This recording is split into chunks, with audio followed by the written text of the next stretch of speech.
AC Milan have completed their fourth signing of the summer transfer window, with Pervis Estupinan joining from Brighton, with Theo Hernandez heading to Al Hilal. It has been known for some time that Milan needed a new starting left back. A move for Archie Brown collapsed right at the last minute as Fenerbahce swooped in, and then the management turned to Estupinan. By the Rossoneri's standards, the operation was completed relatively quickly and without it developing into a saga. He was announced as a new signing on Thursday morning, and, according to report, the deal closed under the €20 million mark. As Milan's first Ecuadorian player, Estupinan has already made history in some way. Can he really be the heir to Theo? Rowan Terjeev's analysis takes a deeper look at what to expect. Backstory: Estupinan's story begins in Esmeraldas, Ecuador, but his footballing journey started 5 hours away, where he would start with Quito. The reasoning: his uncle played there, and the club opted to give the then 13-year-old defender a chance. It only took 4 years for him to get into the first team, and he made his professional debut a few days after his 17th birthday. From here, he established himself quite quickly, and this was the case internationally too. However, it could have potentially been a little differently, as Sussex relayed words from Esteban Paz, one of Quito's directors. There was a rule back then that we needed to play at least one half of a game with a youth team player. I think the coach saw back then Pervis had the quality to play, and after a while, he played because of his quality, rather than the rule. He developed better qualities, matured, and that made his exposure bigger. With this, he quickly found himself in the Ecuadorian U17 team setup, and after just 45 games for Quito, he moved to Italy with Udinese, for a fee of around €500k, per transfer marked. However, he was immediately sent on loan to the Spanish First Division on loan with Granada. Again, though, he was not given the chance to impress and only played twice in the senior team. Instead, playing most of his minutes for the club's B team. A first step into European football, but certainly not one to inspire much.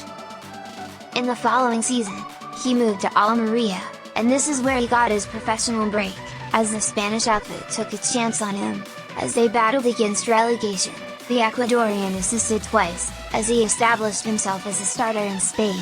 Despite their struggles, the defender was brought to Mallorca in the following season, and the club achieved promotion back to La Liga with the help of the South American, as he scored 3 times, assisting twice too. Promoted alongside Mallorca was Osasuna, where he played 36 times, the most in a league season to date. Again, he continued to improve, as he made 7 contributions in the Spanish top flight, leading to his permanent move away from Udinese, whom he never made an appearance for. After arriving for a few $100,000, the Italian club sold the defender for €17 million, a huge profit and a testament of his ability. With Villarreal he took things to another level, playing 33 times in his first season and winning the Europa League. Whilst his place was not exactly cemented, he continued to show his talent and the chances he was given. In the season that followed, his minutes grew yet again as he played 41 times, mainly across the La Liga, the Champions League. However, he failed to hit the numbers which he did in his first season in the Spanish top flight, with Unai Emery preferring a more defensive role for the Ecuadorian. Following his second year with Villarreal, he moved to Brighton, who were on their own path of progression, taking a place in Roberto De Zerbi's backline. The defender established himself as one of the best fullbacks in the division. In fact, this led the Italian coach to comment on his future, and the praise was somewhat significant.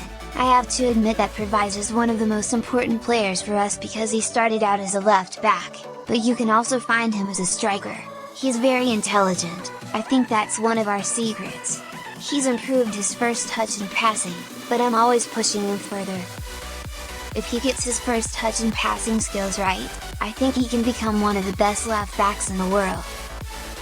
Estupinan ended his first season in England with 10 contributions, 8 coming into Premier League, as Brighton qualified for the Europa League, showing the direction which the club were going in. However, the season that followed was marred with injuries as he missed 21 games due to muscle injuries. Unfortunately, this story continued into last year, where he missed a similar numbers of games yet again. An ankle injury at the back end of the 2023-24 campaign saw him miss 17 games, though he returned from the injury room at the end of August, allowing him to return for Fabian Hurtzler's team for the season ahead. Again, there were few injury concerns at the start of 2025 with another muscle injury. Something that certainly provides a little bit of doubt with his future, especially considering the Rossoneri's luck with injuries. Strengths and weaknesses. Although Estupinan lacks Theo Hernandez's height, he compensates with a strong, compact frame, allowing him to muscle opponents off the ball and hold his ground effectively in physical duels. Interceptions are a key aspect of Estupinan's game, showcasing his tactical intelligence and ability to read opposition movements, allowing him to disrupt play and regain possession effectively. He possesses an impressive passing range, enabling him to break lines and initiate attacking sequences from deep positions. Additionally, he demonstrates excellent vision and accuracy in delivering crosses, frequently finding teammates inside the box. Estupinan possesses an impressive passing range, enabling him to break lines and initiate attacking sequences from deep positions. Additionally, he demonstrates excellent vision and accuracy in delivering crosses, frequently finding teammates inside the box. In this sequence, Trent Alexander-Arnold bypasses Brighton's horizontal press with a vertical pass into Salah. Recognizing the threat, Estupinan quickly steps out of his defensive line to press Salah, a proactive move that helps Brighton regain possession. In this sequence, Trent Alexander-Arnold bypasses Brighton's horizontal press with a vertical pass into Salah. Recognizing the threat, Estupinan quickly steps out of his defensive line to press Salah, a proactive move that helps Brighton regain possession. Even when caught out of position, the 27-year-old possesses the pace and awareness to execute quick recovery tackles, often neutralizing potential threats before they fully develop. Even when caught out of position, Estupinan possesses the pace and awareness to execute quick recovery tackles, often neutralizing potential threats before they fully develop. Estupinan also advances high up the pitch to compress space, effectively reducing the opposition's playing area and supporting Brighton's horizontal pressing structure. Operating as an attacking fullback, Estupinan also displays solid 1v1 defensive ability, holding his own against modern, pace-driven attackers. Operating as an attacking fullback, Estupinan also displays solid 1v1 defensive ability, holding his own against modern, pace-driven attackers. When building out from the back, Estupinan provides width to stretch opposition defensive lines, creating passing lanes and space for progression. In this instance, he positions himself wide to receive from Lewis Dunk, effectively pulling Liverpool's compact mid-block apart. And other times you can see him position himself inside to break the opposition press. Martial has cut off the square passing option for Dunk, but Estupinan positions himself closer to Dunk, and while Dunk baits Martial to press him, Dunk quickly passes to Estupinan, who receives the ball under pressure and makes a quick switch to the other CB, who can drive forward with the ball without any opposition. And mostly he has the tactical sense to understand when to make a vertical pass, and other times you can see him position himself inside to break the opposition press. Martial has cut off the square passing option for Dunk, but Estupinan positions himself closer to Dunk, and while Dunk baits Martial to press him, Dunk quickly passes to Estupinan, who receives the Estupinan in this sequence vacates space and pull his marker with him, creating a passing lane for Dunk to Mitoma.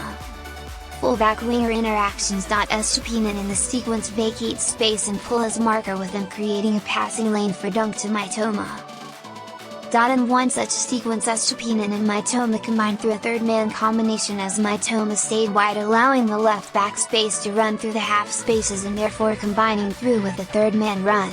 In one such sequence, Estupinan and Mitoma combined through a third-man combination as Mitoma stayed wide, allowing Estupinan space to run through the half spaces and therefore combining through with a third-man run. Estupinan is a player who plays as an attacking full-back, very similar to how Theo played for us.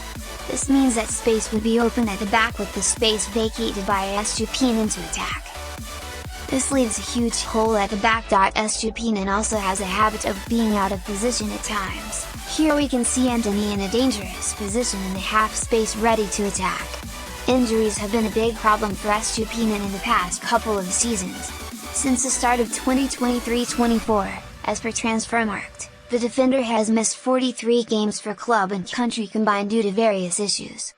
3 of the 4 long-term absences, 30 days or more, are listed as muscle injuries, while he had an ankle problem that kept him out from April to the end of August in 2024, which was 140 days in total. Staying fit is the first battle, before performance levels come into things. Statistical comparison.